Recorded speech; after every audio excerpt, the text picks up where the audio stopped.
Something else I've read this week, which I think you probably read this week too, Sid, was that we kind of got another jump start out of nowhere.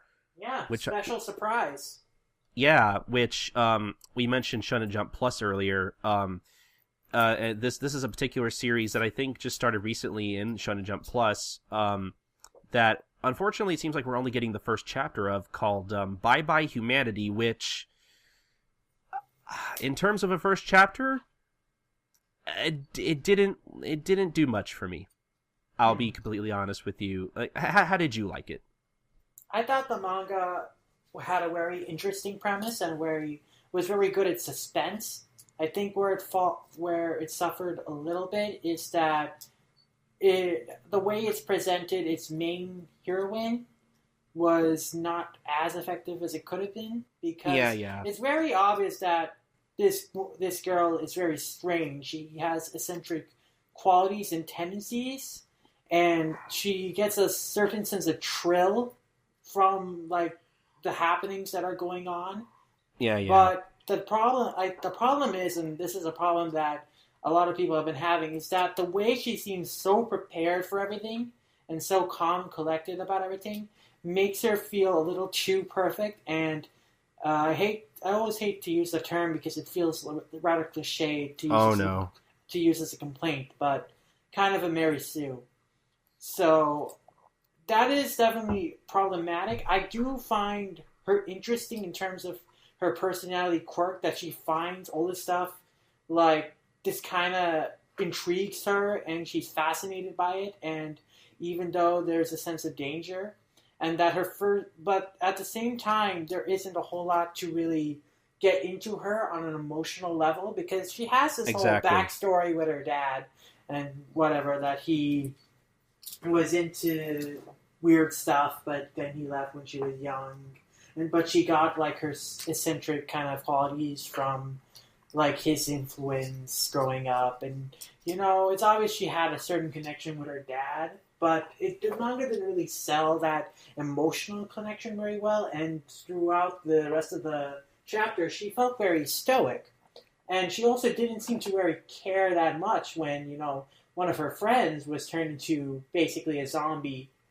And like, I like the build up to that scene where one of her friends got built into a zombie, like that scene where she's home and her mother is knocking at the door and she knows something's wrong, and then she runs into the closet and then mother attacks the sister, and then the sister, he's throwing after her, and she's sitting in the closet scared and trying to phone Mamiya, and she's like, and then by the time Mamiya picks up, her friend is already turned into like the zombie. Like, that was a great scene. I really enjoyed that. Was probably my favorite part of the chapter, that entire sequence. But just in general, the characters were not very strong in terms of the characterization, and were not really hard to get behind in terms of likable, because they're either too spare in characterization and interest in terms of the supporting characters, or they just didn't have enough to really get emotionally invested in.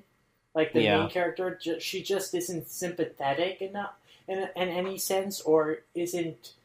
I mean, I find her interesting because I find her odd personality interesting, and I want to see why she.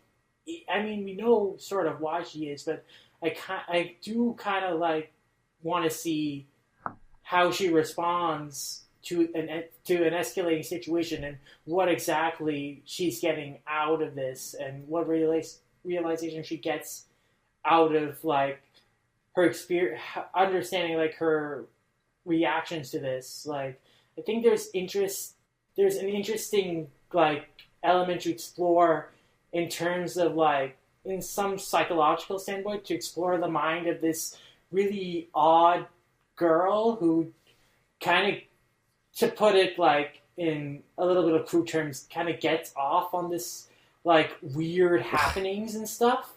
But it just, the manga doesn't really establish her as a character that the reader can really like, and she seems a little too perfect in how she's always prepared for everything. And so this was definitely a series I would like to read more of, actually, because I feel that this one chapter, it felt a little incomplete to me where it ended.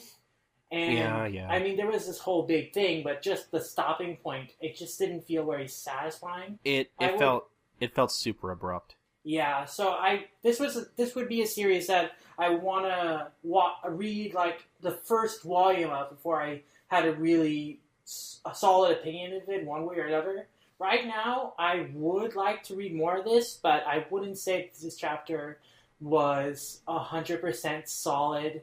I definitely think there was a lot of work it needs in terms of just selling the characters as characters we want to get behind. But I do think that there's potential in terms of the mystery and the way it handles suspense. And the aesthetics, I'm not sure. The art style, I'm not sure right now. I feel I like it. I like the main heroine's character design. I don't know about. It might be a little too soft to really go into full blown horror, like to really make you scared. It's good at the manga was good at suspense, but it's not.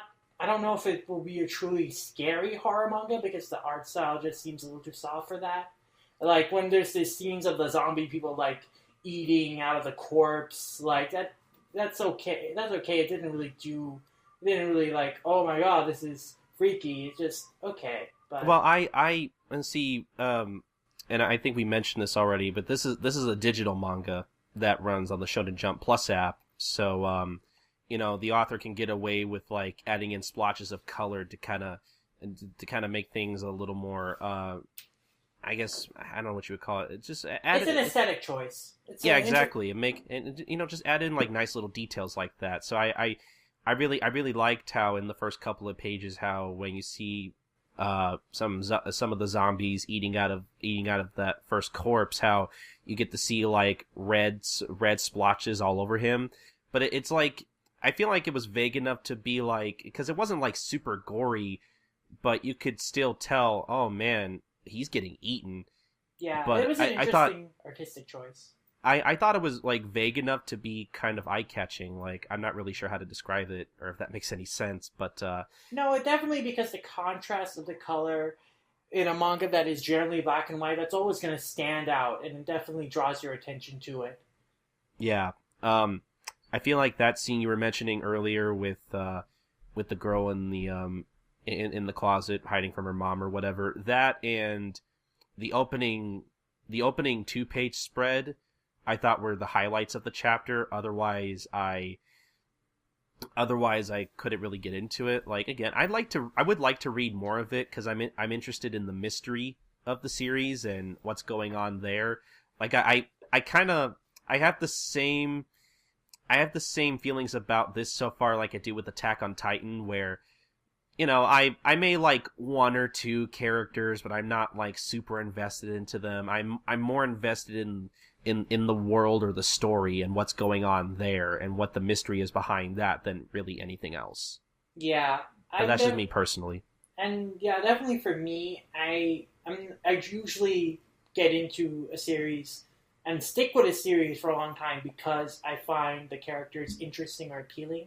Yeah. So the world in it, I find the world and mystery really engaging. And that's why I want to read more of it. In the long run, if the characters don't get to the level where I'm emotionally invested in them and want to see how they grow, develop, and survive their situation, then it's not going to be a series that will really last or leave any impression on me, or exactly. A series that I'll probably not continue to keep up with. The one final comment that it doesn't really have to do with anything thematically or just a criticism. It's just that one thing I found interesting is that the art style sort of reminded me of Sam and the Summoners.